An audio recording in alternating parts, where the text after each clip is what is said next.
එන්නෝදයේදී එනදැන්ද නොදනිති.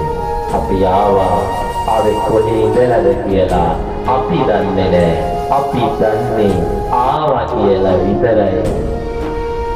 යන්නෝද යති යන තැන්ද නොදනිති.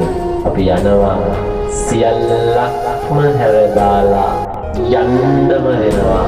යන්නම බෑ කිව්වත් ඒ යන්නම වෙනවා. යන බව අපි කියලා යන්නේ නැහැ. එන්නෝද ඉති එන තැන්ද නොකියති. අපි මේ ලෝකෙට ආවා ආරාධනාවකින් තොරවම කියන්නේ නැතුව ආවා. යන්නෝද යති යන බව දෙක කියති.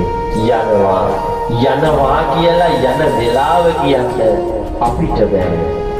ඒ හින්දා ජීවිතය ඇත්තටම තේරුම් ගන්න.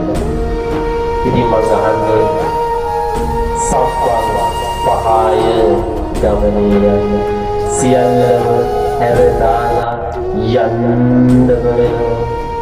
ඉතින් මම අහන්නේ යන්නම වෙනවා කියලා දැනගෙන ඉන්න එක හොඳ නැද්ද?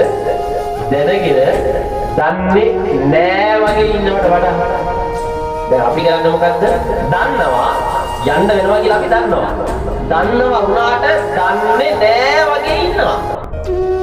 ඉතින් පන්දහන්න දන්නේ නෑ වගේ ඉන්නවට වඩා දැනගෙන ඉන්න එක හොඳ නැද්ද? යන්න වෙනවා. ඉතින් ආනන්දය මේ සසරේ බැලියටයක් තරම් වූ සැපතක් වේ නම් මා සසර මෙතරම් ඝෝර දුකක් යයි නොවදාළමි.